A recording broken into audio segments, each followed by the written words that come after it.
जब हम एक असंभव सी दिखने वाली समस्या से घिर जाते हैं, तब इससे बाहर निकलने का सबसे बढ़िया तरीका होता है अपने दृष्टिकोण को बदलना। द आर्ट ऑफ पॉसिबिलिटी पुस्तक के लेखक बेंजामिन जेंडर पेशे से बोस्टन फिलहार्मोनिक ऑर्केस्ट्रा के संचालक व रोजमंड स्टोन जेंडर एक फैमिली डॉक्टर हैं।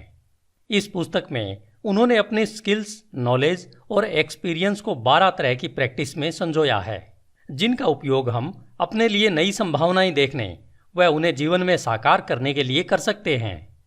द आर्ट ऑफ पॉसिबिलिटी का सार यह है कि हम इन संभावित सिद्धांतों को कैसे आउटलाइन करते हैं व उन्हें अपने रिजल्ट्स व रिलेशनशिप को बदलने के लिए किस प्रकार से लागू करते हैं। हमारे दृष्टिकोण हमारी संभावनाओं को आकार देते हैं। हमारे दुनिया को देखने के नज़रिए में बदलाव करने के लिए सबसे पहले हमें अपने विश्वासों और मान्यताओं को चुनौती देनी होगी और पुस्तक में दी गई 12 प्रैक्टिसेस को तब तक लागू करना होगा जब तक यह हमारे सोचने और व्यवहार करने के नए तरीके सहज नहीं हो जाते हैं। ये 12 इनक्रेडिबली हेल्पफुल प्रैक्टिस हमारे दुनिया को देखने के तरीके को बदल देंगे और हमारी पर्सनल और प्रोफेशनल सक्सेस को बढ़ा देंगे। यहाँ नज़रिए का एक एग्जाम्पल देखें। एक जूता फैक्ट्री ने अपने बिजनेस को बढ़ाने की संभावनाओं की स्टडी के लिए 2 मार्केटिंग मैनेजरों को अफ्रीका के एक क्षेत्र में भेजा। वहां पहुंचते ही एक ने तार के द्वारा फैक्ट्री को सूचना भेजी, जिसमें लिखा, situation hopeless, stop no one wear shoes, यानी स्थिति बहुत निराशाजनक है क्योंकि यहां कोई जूते नहीं पहनता है। दूसरे ने विजयी भाव से तार भेजा। उसने लिखा, glorious business opportunity, stop they have no shoes, यानी यहां जबरदस्त बिजनेस अपॉर्चुनिटी है क्योंकि इनके पास जूते ही नहीं है।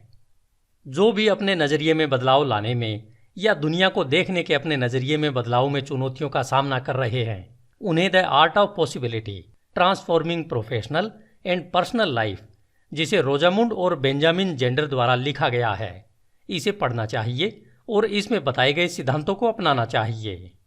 जेंडर्स बताते हैं कि यदि हम समान परिस्थितियों में अपने जीवन को देखने के लिए एक अलग फ्रेम बनाते हैं तो हम नई पॉसिबिलिटीज और ऑप्शंस देख सकेंगे।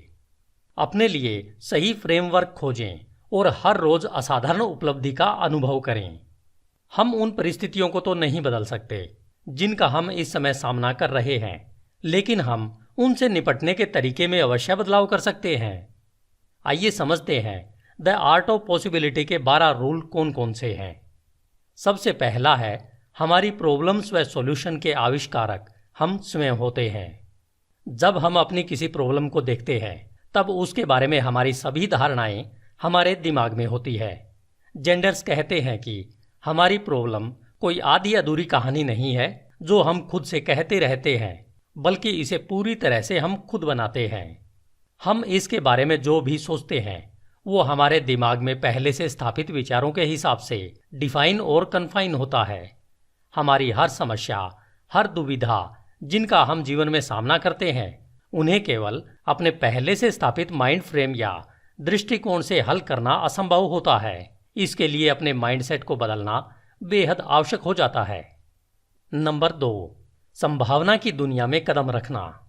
कल्पना करें कि कहीं कोई सीमा मौजूद नहीं है। पूरा ब्रह्मांड प्रचुर, खुला हुआ और अनंत है। इसी तरह यदि हमारे पास कमी की मेंटेलिटी के बजाय प्रचुरता का दृष्टिकोण है तो हमें नए बिजनेस, नई अपॉर्चुनिटी और नई पॉसिबिलिटीज मिलने की अधिक संभावना होती है। इसके साथ साथ अगर हम अपने टास्क और प्रोजेक्ट्स को पूरा करने में खुशी से जुटे रहते हैं तो इसकी सफल होने की संभावना अधिक हो जाती है। लेखक आगे लिखते हैं कि यदि हम अपने जीवन के प्रति इंक्लूसिव और पैसिनेट हैं तो जीवन अधिक से अधिक प्रचुरता से भरा हुआ देखने की ज्यादा संभावना होती है। जेंडर्स हमें मेजरमेंट और कमी की दुनिया से दूर जाने के लिए कहते हैं। मेजरमेंट वर्ल्ड के बारे में वे लिखते हैं कि क्यों हम अपना नापा हुआ लक्ष्य निर्धारित करते हैं और इसके लिए प्रयास करते हैं, जबकि संभावनाओं का ब्रह्मांड अनंत है। इससे हम जीवन के लिए कुछ भी पा सकते हैं। तीसरा रूल है, हर किसी को A ग्रेड देते जाइए। जेंडर्स कहते हैं कि आप जीवन के इस सफर में चलते हुए हर किसी को A ग्रेड बांटते हुए चलिए। वो चाहे वेटर्स हो, हमारा नियोक्ता हो, हमारी सास हो, हमारी अपोजिट टीम के मेंबर्स हों या फिर चाहे ट्रैफिक में चलते हुए कोई ड्राइवर ही क्यों न हो। उदाहरण के लिए एक ऑर्केस्ट्रा कंडक्टर के रूप में बेन जेंडर ने अपने कई स्टूडेंट्स को जब फेलियर के डर से अपनी परफॉर्मेंस पर चिंतित और तनावग्रस्त स्थिति में देखा, तब इस तरह की नेगेटिव एनर्जी और सोच का मुकाबला करने के लिए बेन ने कोर्स की शुरुआत में अपनी क्लास के हर स्टूडेंट को ए ग्रेड दिया था। लेकिन इसके साथ एक शर्त भी जुड़ी हुई थी कि उसे इस ग्रेड को बनाए रखने के लिए कितनी मेहनत करनी पड़ी, इसका जितना संभव हो उतनी डिटेल में प्रत्येक छात्र को केवल जेंडर को एक पत्र लिखना था। साल के अंत में जिसका असर यह हुआ कि हर स्टूडेंट पूरी तरह से बदल चुका था। और हाँ, साथ ही साथ स्टूडेंट्स को अपने टीचर्स का डिटेल में वर्णन भी लिखना था कि वे किस तरह के व्यक्ति हैं। एक ऑटोमेटिक और एडवांस ए ग्रेड बैरियर तोड़ता है, हमारे पर्सनल पॉजिटिव एक्शन को बढ़ाता है और यह हमें अपने विचारों और भावनाओं के बारे में स्वतंत्र रूप से बात करने देता है। वह अपने सपनों में दूसरों का सहयोग लेने में सक्षम बनाता है। जेंडर्स लिखते हैं कि हमारा ए ग्रेड देने का अभ्यास संभावनाओं के ब्रह्मांड में मेजरमेंट की दुनिया से आपके रिश्ते को ट्रांसफर करता है, जो जीने की उम्मीद तो नहीं है लेकिन जीने की संभावना अवश्य है। चौथा रूल है, एक सहयोगी बने। इस प्रैक्टिस में हमें रोजाना सुबह इस विचार के साथ उठना होता है कि हम दूसरों के लिए परम पिता परमात्मा द्वारा भेंट किया गया एक उपहार हैं। सहयोग में 2 प्रैक्टिसेस शामिल होती है। पहली, अपने आप को योगदान देने की घोषणा करना और दूसरी, अपने आप को जीवन के रास्ते में इस तरह से छोड़ देना कि कोई आएगा और मेरे जीवन में फर्क पैदा करेगा, लेकिन हमें यह बिल्कुल भी पता नहीं होता कि यह क्यों और कैसे होगा। जब हम योगदान देना शुरू करते हैं तब हम बिखराव के बारे में भूल जाते हैं और प्रचुरता के समुद्र में गोते लगाने लगते हैं। हम आत्मचिंतन से दूसरों के लिए फर्क पैदा करते हैं। इस बात पर हमेशा गौर करें कि आप किस तरीके से दूसरों की मदद करते हैं। यह भी देखें कि कल्पना करें कि आप जो कुछ भी कर रहे हैं वह होरिजन से आपके लिए कैसे सहयोगी तरंगे भेजता है। 5वां है, लीड रोल निभाने के लिए किसी खास चेयर की आवश्यकता नहीं होती है। कंडक्टर ऑर्केस्ट्रा का एकमात्र लीडर नहीं होता। आप जहां पर जिस भी जगह पर हैं वहीं से भी लीड कर सकते हैं। एक्ट ऑफ लीडरशिप किसी भी खास स्थिति तक सीमित नहीं होता है। कोई भी व्यक्ति कहीं से भी लीड कर सकता है। एक कंडक्टर ऑर्केस्ट्रा को लय देता है। एक पेरेंट जो अपने बच्चे के पैशन में योगदान करने की इच्छा रखता है वह सबसे गहरे टाइप का नेतृत्व कर रहा होता है। हम यह कैसे जान सकते हैं कि हम एक लीडर का रोल निभा रहे हैं? इसके लिए आप अपनी टीम के मेंबर्स की आंखों में इसे साफ साफ देख सकते हैं कि उन्हें कौन लीड कर रहा है। एक लीडर के रूप में हम इंफॉर्मेशन और एक्सप्रेशन को इनवाइट करते हैं, जिसे हम फॉलोवर्स के जुनून में बखूबी देख सकते हैं। इससे कोई फर्क नहीं पड़ता कि आप कौन हैं, आप कहाँ बैठते हैं, कहाँ रहते हैं, आपके पास कोई पदनाम है या नहीं, आपकी पोजीशन क्या है। आप इन सब के बिना कहीं से भी दूसरों को इंस्पायर कर सकते हैं और लीड कर सकते हैं। रूल नंबर 6, जेंडर्स मजाक में कहते हैं कि अगर 2 प्रधानमंत्री आपस में रूल नंबर 6 के बारे में जब बात करते हैं तब एक प्रधानमंत्री जो इसके बारे में लगातार रेफरेंस को सुनता है तब वह मुड़ेगा और दूसरे से पूछेगा, क्या आप मेरे साथ रूल नंबर 6 के सीक्रेट को शेयर करेंगे? फिर दूसरे का जवाब होगा, रूल नंबर 6 के अनुसार अपने आप को बहुत ज़्यादा गंभीरता से नहीं लेना चाहिए। यह अपने आप को हल्का रखने, अपने बारे में ज़्यादा गंभीर न होने के बारे में है।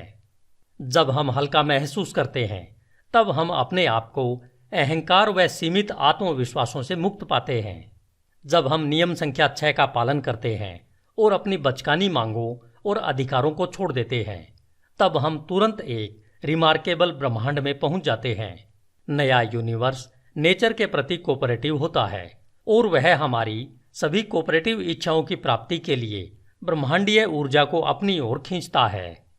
नियम नंबर 7, जिस तरह से चीजें हैं उन्हें स्वीकार करें। इसमें किसी भी स्थिति को स्वीकार करने और उसकी उपस्थिति को और सर्वश्रेष्ठ बनाने की स्वीकृति शामिल है। जब हम वर्तमान स्थिति का सामना करते हुए विरोध नहीं करते हैं तब हम इस सवाल का जवाब देने के लिए स्वतंत्र हो जाते हैं कि हम इस स्थिति से क्या प्राप्त करना चाहते हैं। रेजिस्टेंस के बिना मौजूद होने वाली हर चीज की क्षमता संभावना पैदा करती है। यह उसी तरह से संभावना पैदा करती है जिस तरह आप अपनी दूरदृष्टि के चश्मे को लगाकर बच्चे की उंगली से कांटा निकाल सकते हैं, जिससे आपको चश्मे की क्षमता को पहचानना आसान हो जाता है। इसी तरह आप देख सकते हैं कि आप संघर्ष से उसे पछाड़ सकते हैं जो आपके सामने है। इसलिए विरोध की बजाय सहयोग को अपनाएं और आगे बढ़ें। जब आप शिकायत और विरोध की बजाय चीजों को उसी रूप में स्वीकार कर लेते हैं जैसी वे हैं, तब आप उस स्थिति को एक सर्वश्रेष्ठ स्थिति में पहुंचाने में सक्षम होते हैं। इसे स्वीकार करके अपने वर्तमान स्थान के लिए अपने विजन, ड्रीम और एप्रिसिएशन को घटित होने की अनुमति दे देते हैं। अब आप समाधान खोजने, अपनी मनस्थिति को सर्वश्रेष्ठ बनाने के लिए अधिक खुला महसूस करेंगे। वर्तमान में रहने से ऑप्शन और ड्रीम्स जीवंत होने लगते हैं। जब आप वर्तमान पल के साथ सहज होते हैं तो आप सबसे ज्यादा फ्रीडम और पॉसिबिलिटी को ग्रहण कर सकते हैं, उन्हें सबसे ज्यादा अपने जीवन में महसूस कर सकते हैं। रूल नंबर 8, अपने पैशन को रास्ता दें। अपने पैशन को आगे बढ़ाने के लिए उसमें पूरी तरह से भाग लें। अपने पैशन को इतना बढ़ा दें ताकि दुनिया के लिए आप एक नई अभिव्यक्ति को आकार देने के लिए एक माध्यम बन जाएं। जीवन ने हमें बहुत बार इस बारे में कन्फर्म किया है और स्ट्रक्चर व लिमिटेशन भी दी है, जिसने हमारे रहन सहन के तौर तरीकों के बारे में हमें जागृत किया है और हमारी कठोरता और जीवन शक्ति की कमी को उजागर किया है। हमारा जीवन उस समय बदल जाएगा जब हम अपने व्यक्तिगत अस्तित्व की बाधाओं को पार कर लेंगे। वह अपनी ऊर्जा में बहने के लिए अपने आप को एक नदी का रूप दे देंगे, जिससे हम अपने जीवन में जुनून, ऊर्जा और संभावना के बिजली के सॉकेट तक पहुंच जाएंगे। अपने पैशन के साथ भाग लें, उसके साथ जुड़ जाएं और उसमें खुद को एक रस होने दें। रूल नंबर 9 है, दीपक बने। यह प्रैक्टिस हमारे पैशन को आगे बढ़ाने के लिए और दूसरों को प्रेरित करने की बात करता है। यह दूसरों की आंखों में जीवन की चमक, पैशन और प्रकाश की संभावनाएं फैलाने के बारे में है। कल्पना करें कि अन्य लोग भी उसी स्पार्क और इलेक्ट्रिक भावना को फील करना चाहते हैं जिसे आप महसूस कर रहे हैं। जो इस स्पार्क को पकड़ना चाहते हैं, जो अपनी जरूरतों के हिसाब से नहीं बल्कि अपनी चाहतों के हिसाब से जीना चाहते हैं, उनके लिए हमेशा अवेलेबल रहें। जेंडर्स इस विचार का वर्णन ट्रांसफॉर्मेशन और प्रेरित होकर प्रेरणा की रोशनी फैलाने के बारे में करते हैं। आप यह अच्छी तरह से जान लें कि दूसरे लोग इस प्रेरणा के स्पार्क को पकड़ने के लिए तैयार और उत्सुक खड़े हैं। जब लोग हमारे विचारों और पैशन के लिए नो कहते हैं, तब वे बस यह कह रहे होते हैं कि वे उस संभावना को नहीं देख पा रहे हैं जिसे आप देख रहे हैं और महसूस कर रहे हैं। इसके बजाय हमेशा दूसरों को प्रेरित करते रहें। वह उनके साथ उन चीज़ों को शेयर करें जो आपको प्रेरणा देती है। हमेशा उन्हें प्रोत्साहित और प्रेरित करें ताकि वे आपके साथ जुड़ने के लिए तैयार हों। रूल नंबर 11, एक बोर्ड की तरह बने। अपने बारे में यह डिक्लेयर करें कि मेरे पास अपने जीवन में घटित होने वाली हर चीज के लिए एक फ्रेमवर्क है। जैसा कि रोज ने इस चैप्टर में एक विशेष स्थिति के लिए बेन का जिक्र करते हुए कहा है कि आप अपने जीवन में घटने वाली हर घटना के लिए अपने आप को जिम्मेदारी के साथ जोड़ सकते हैं। वह हमेशा अपने आप को किसी भी प्रॉब्लम के सोर्स के केंद्र में भी पा सकते हैं। यह प्रैक्टिस अपने आप को दोष देने या फिर अपनी परिस्थितियों के लिए गलती महसूस करने के बारे में नहीं है। यह तो उन मान्यताओं को खोजने के बारे में है जो आपके जीवन में घट रही है। वह आखिर में उनके लिए आप खुद जिम्मेदारी लेते हैं। जब हम बोर्ड की तरह होते हैं, तब हम अपनी धारणाओं पर सवाल उठाते हैं और यह तय करते हैं कि हमारे पर्सपेक्टिव या दृष्टिकोण ने किस तरह से स्थिति को संभाला है। वह हम वहां कैसे पहुंचेंगे, इसकी भी जिम्मेदारी उठा ली है। इससे हम दूसरों को दोष नहीं दे रहे हैं, बल्कि खुद को भी दोषी ठहराए बिना यह समझने का कंस्ट्रक्टिव प्रयास कर रहे हैं कि हम कितने पानी में हैं। अपने जीवन में घटने वाली हर घटना के लिए खुद को जिम्मेदारी देते हुए अपनी आत्मा को स्वतंत्र छोड़ देना ही खुद का बेहतरीन चुनाव होता है। रूल नंबर 11, संभावनाओं के लिए फ्रेमवर्क बनाना। इस प्रैक्टिस में पॉसिबिलिटी पैदा करने वाले फ्रेमवर्क को बनाना शामिल है। जेंडर्स यहाँ सुझाव देते हैं कि संभावना के दायरे में एक नया अंतर पैदा करें जो हमारे करंट फ्रेमवर्क के लिए एक पावरफुल सब्स्टिट्यूट हो जो डाउनवर्ड स्पाइरल जनरेट करे। हमें उस आइडिया या कंसेप्ट के फ्लो के साथ नहीं जाना चाहिए जो नीचे की ओर रसातल में जा रहे हो, बल्कि बोल्ड और विजनरी आइडिया के साथ विश्व में कॉन्फिडेंस के साथ खड़े रहें और अपने विचारों के साथ उस दिशा का सामना करने के लिए साहस के साथ खड़े रहें और अपने उस कॉन्फिडेंस का पता लगाएं जिससे आप लोगों को लीड करना चाहते हैं। ईश्वर के द्वारा प्रदान की गई अपनी मैजिकल पावर्स को देखें, अपने शब्दों के प्रयोग के बारे में अधिक जागरूक बनें और संभावनाओं के नए फ्रेमवर्क को डिफाइन करें। अपने बोल्ड आइडिया की वकालत करें, अपने ऑडियंस में वह खास हिस्सा पहचानें जो हमारा सबसे अधिक योगदान देने वाला, मोस्टली फ्री और पार्टिसिपेशन के लिए सबसे ज़्यादा ओपन हो। रूल नंबर 12, मेरी नहीं हमारी कहानी सुनाएं। क्या हम, आप और मैं, या हम और वे की कहानी के बजाय हम की कहानी पर पहुंच सकते हैं? क्या हम डिवीजन, कन्फ्लिक्ट और शत्रुता के स्थान पर एंथुजियाज्म और टुगेदरनेस को अपना सकते हैं, जहां फ्रेंडशिप और कोऑपरेशन को खिलने के लिए बेहद खुली जगह मिल सके? जेंडर्स लिखते हैं, जब हम जन्मते हैं तब कुछ समय के लिए हम डर, प्रतिस्पर्धा और संघर्ष की कहानी को अपने जीवन में सेट करते हैं और इसकी एक कहानी बनाते हैं। लेकिन अब अपने आप से पूछें, हम यहाँ क्या होना चाहते हैं? हम सभी के लिए सबसे बेहतर क्या है? हमारा अगला कदम क्या होगा? और उन बैरियर्स को तोड़ दें जो हमें ऐसी जगह पर कार्य करने देते हैं जहाँ से हम सभी को एक साथ लाभ होता है। इससे हम सभी ऐसे समाधान खोज सकते हैं जो सभी के लिए काम करें। इसमें पर्सनल को लेना और फिर उन्हें एक पावरफुल सामूहिक हम में मिलाना शामिल है। यह एक ऐसी चीज है जिसका हम कभी भी, कहीं से भी या किसी भी वातावरण में, किसी भी चेयर से अभ्यास कर सकते हैं। हम का अभ्यास अन्य सभी प्रैक्टिसेस पर आधारित है। इस दौरान अगर आप ध्यान से सुनेंगे तो आपको उन सभी के सुर सुनाई देंगे। मैंने इस समरी के माध्यम से इस पुस्तक की आउटलाइन को समझाने का प्रयास किया है। एक बार फिर, यदि आप अपने दिमाग को नए तरीके से सोचने के लिए तैयार करना चाहते हैं और अपने सपनों को साकार करने के लिए बहुत सारी संभावनाएं खोजना चाहते हैं, तो इस ट्रांसफॉर्मेशनल बुक को अवश्य पढ़ें। धन्यवाद। HindiAudiobook.com। आपका दिन शुभ हो।